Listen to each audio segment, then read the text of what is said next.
in this video, I'm going to show you how I created Moon Knight using Blender for free and how you can too. Let's get started. Shall we? Oh yeah.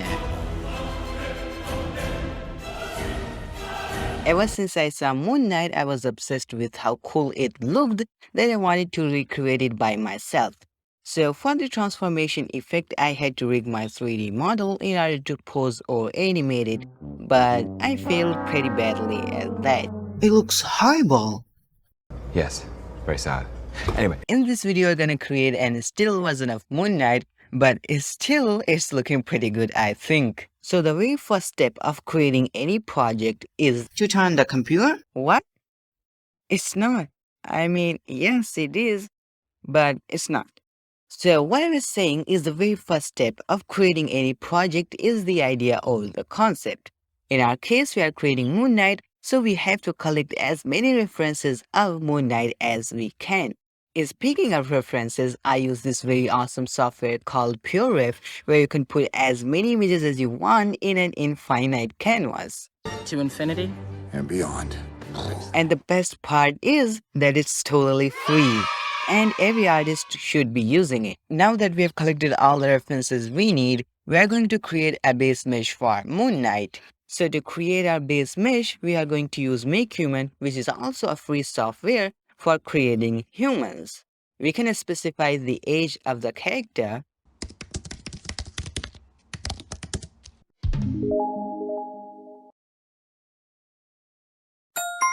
We can also control the amount of muscles, weight, height, and more.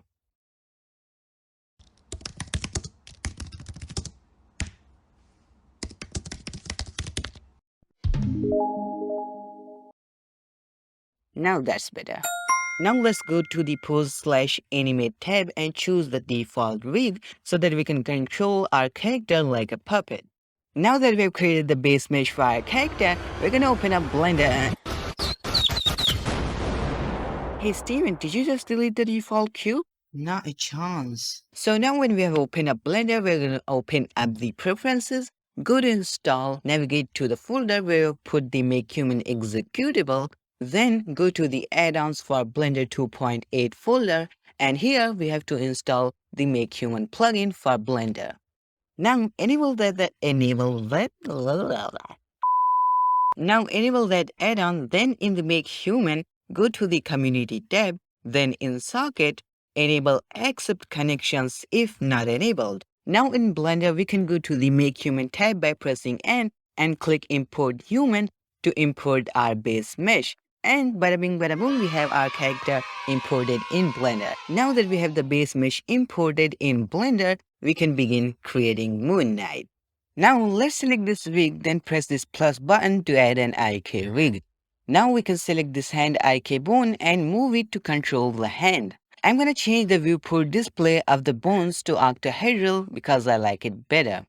We can also select the elbow bone and move it to control the angle of the elbow.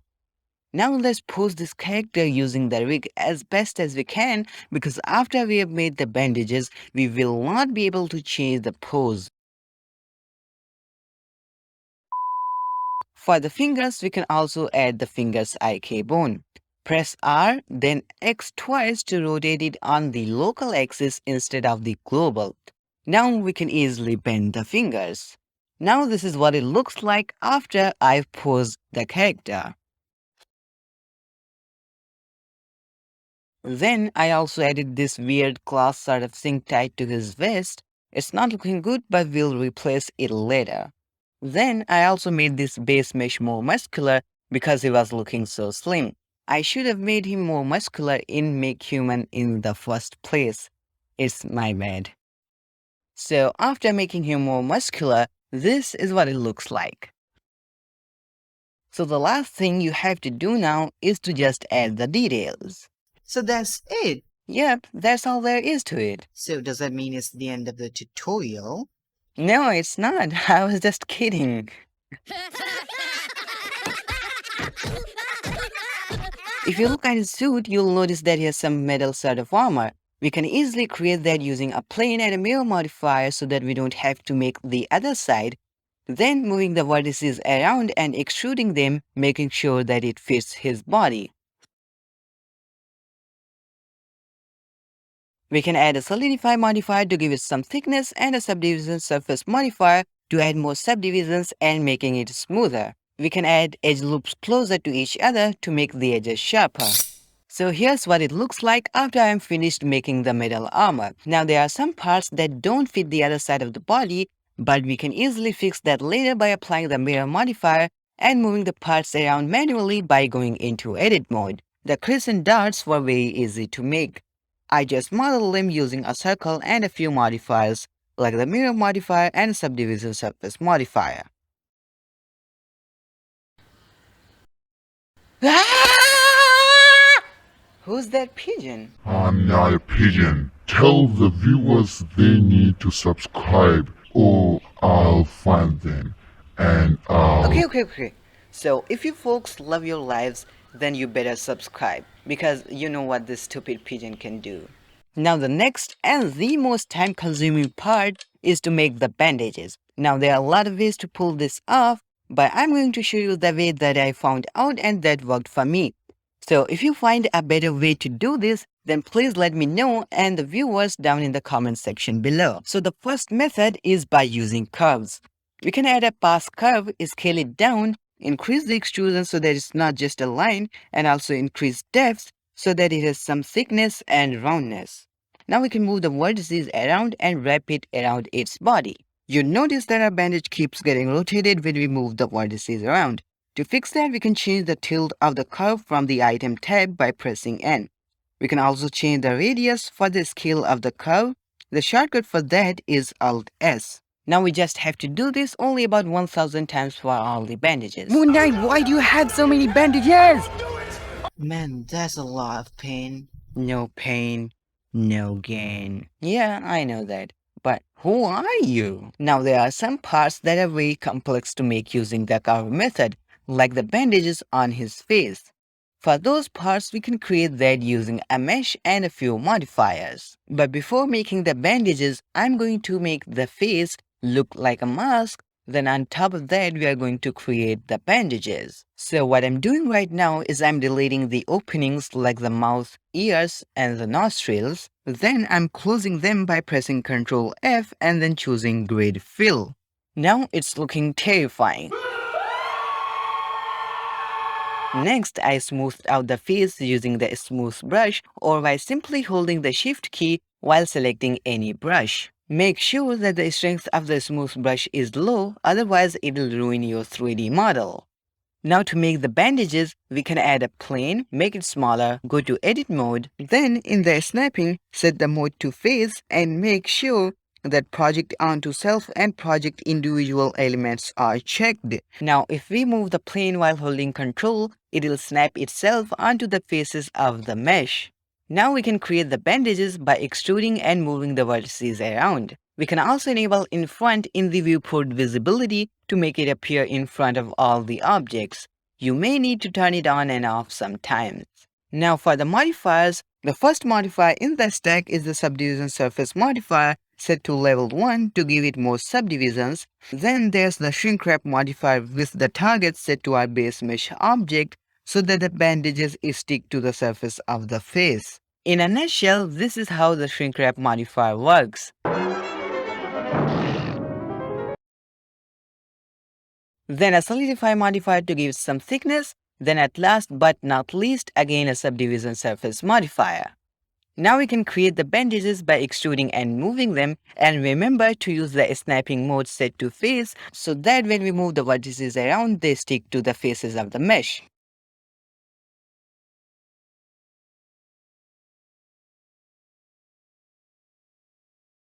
You notice that our bandages are intersecting each other. We can fix that later by applying the shrink wrap modifier and offsetting them by going into edit mode.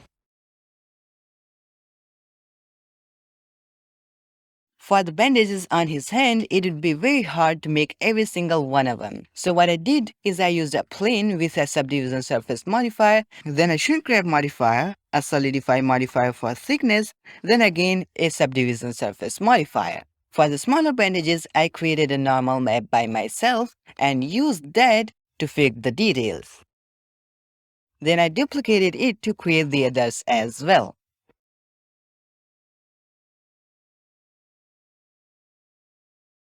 Now using the two methods that I just showed you, you can create all the bandages. One eternity later. So this is what it looks like after creating all the bandages. And remember not to give much detail where it's not necessary. Now I'm going to make this class look more like a class. So I'm going to go to sculpt mode and add a multi-resolution modifier of subdivision level 2. If you don't know what the multi-resolution modifier is, it's just like the subdivision surface modifier, but we can work on layers. Now I'm going to choose the class brush, set the deformation type to grab, the force fall off to plane, and the class mask to 2. Now we can use this class brush to deform our mesh like a class. How cool is that? For sculpting, I'm using a mouse, but if you have to have a graphics tablet, then that'll do much better. If the class intersects with the body, you can use the grab brush to move the parts around.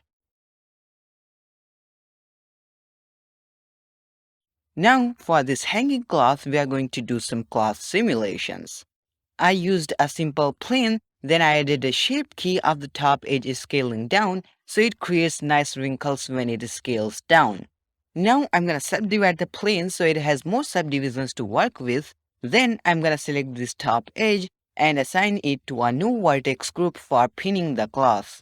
Now let's add a cloth simulation and in the shape, choose the pin vertex group that we created. Now the cloth does something, but it doesn't collide with the character. So we are going to select the character and then assign a collision physics to it. Now our class is intersecting with the character. Let's go to the shape keys and animate the shape key that we created.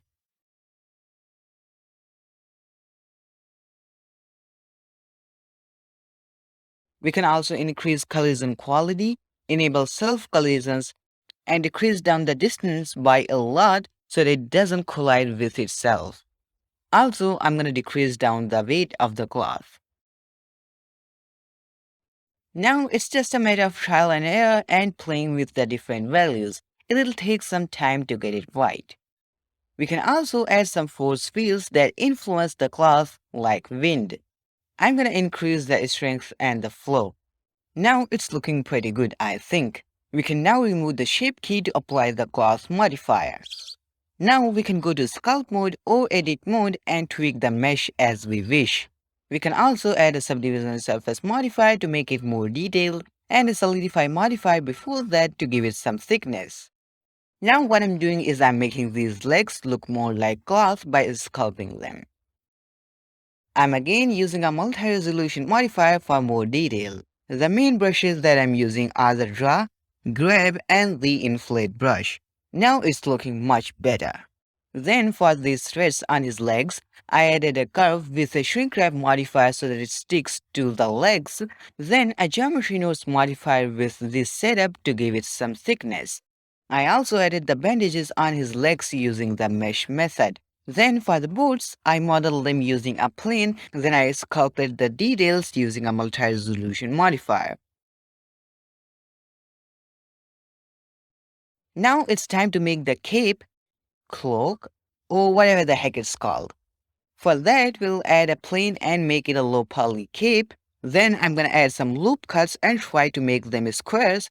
Then we'll select everything and subdivide it. Also, let's select these edges and assign them to a new vertex group for pinning the cloth. Now let's add a cloth simulation to the cape and if we'll play the animation, the cape will fall down. That's okay, we can use the vertex group that we created for pinning the cloth. But still, our cloth doesn't collide with the object. So I'm going to select the character and add a collision physics to it. I'm going to hide the multi-resolution modifier in the viewport for performance. What I'm also going to do is I'm going to go to edit mode. With proportional editing enabled, I'm going to deform this cape so that it looks like it's flowing in the air. Then I'm going to hit play. And at this frame, it's looking pretty good. So I'm going to apply the subdivision surface modifier, then the cloth modifier. Then I'm going to sculpt mode and sculpt the cloth a bit to make the shape better. Also, I added a multi-resolution modifier for more details to sculpt the wrinkles using the cloth brushes. You just have to play around with the different types of brushes and the strength. Now the cape is done. I'm going to model the hood using just a plane with a subdivision surface modifier. When the base is done, I added a multi-resolution modifier that sculpted the details and the wrinkles. You can use the mask brush to create a mask and invert that by pressing Ctrl I. Now if we try to sculpt, it'll only affect the white areas. Then I also converted the bandages to a mesh and sculpted them a bit to add some variation and waviness. Then I lit up my character using lamps and I'm trying to match the lighting as close as possible to the reference. Then I UV unwrapped the bandages using a Smart UV project because I'm lazy. Now what's left are the materials, but I can't show how I made every single material that it takes so long. So here's a very brief overview of how I created some of the materials. For the bandage material, I couldn't find any bandage texture. So what I did is I downloaded this image from pixabay.com, which is a free website for stock images and videos. I then bring that image in GIMP because that's what I have. Then I cropped that image to make it square. I also made some parts brighter to make the color even. Then to make the image seamless, we can go to Filter, Map, then choose Tile Seamless. We can also create a normal map from this image by going to Filters, Generic, then choosing Normal Map. We can use this image later in the shader editor to fix some details. Then I used this image to make this bandage material. I added a color ramp to make the image black and white. For the Egyptian symbols that he has written on all over his suit, I did something different. I hand-drawn the Egyptian alphabets because the ones that I found online weren't copyright free. Then I created an image texture from that to write my name.